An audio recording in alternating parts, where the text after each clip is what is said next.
তৌহিদি জনতা ব্যানারের হামলা ও মব সৃষ্টির কারণে মুখ থুবড়ে পড়েছে দেশের সাংস্কৃতিক অঙ্গন। এর প্রভাবে সরাসরি ক্ষতিগ্রস্ত হচ্ছে খাত সংশ্লিষ্টরা। এমন পরিস্থিতি ভয়াবহ প্রভাব ফেলেছে সঙ্গীত শিল্পী ও বাদ্যযন্ত্র ব্যবসায়ীদের জীবন ও জীবিকায়। রাজধানীর বেশিরভাগ বাদ্যযন্ত্রের দোকানগুলো এখন প্রায় ক্রেতাশূন্য।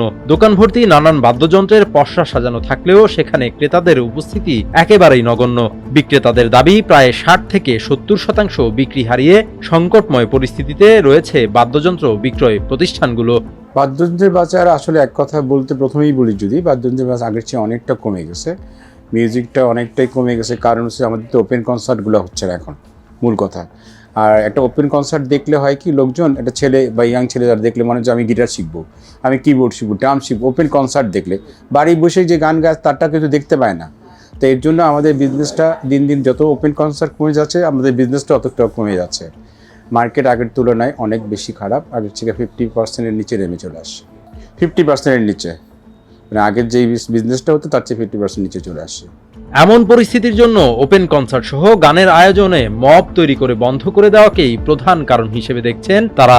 অ্যাকচুয়ালি যে মব সন্ত্রাস বা যে মব কালচারটা চালু হয়ে গেছে, যে পরিমাণ ক্ষতির সম্মুখীন হয় ভেনু যারা পরিচালনা করে, তাদেরও তো একটা লস। যে এক কনসার্ট করতে গিয়ে আমরা এত বেশি ক্ষয়ক্ষতি, সেটা আবার যারা আমার আয়োজক তাদের উপর এসে পড়ে, আমরা আবার পরিপূর্ণভাবে টাকা দিতে পারি না, তখন তো তারা অবশ্যই আমাদেরকে ভেনু দিবে না। শিল্পকলা অনেক প্রোগ্রাম হতো, শিশু একাডেমিতে প্রতি সপ্তাহে প্রোগ্রাম হতো। ঢাকা ভার্সিটিতে বিভিন্ন বিশ্ববিদ্যালয়, বুয়েটে, কুয়েটে প্রোগ্রাম লেগেই থাকতো। তো এই প্রোগ্রামগুলো কিন্তু ছেলেপেলে দেখতো যে ওখানে মিউজিক, একটা বড় ভাই গিটার বাজাচ্ছে, একজন করতেছে, একজন কবিতা আবৃত্তি করতেছে, একজন হামনের মাঝে গান করতেছে, তখন কিন্তু অ্যাপ্রিসিয়েট হইতো। কিন্তু এখন তো সেই সিচুয়েশনটা নাই।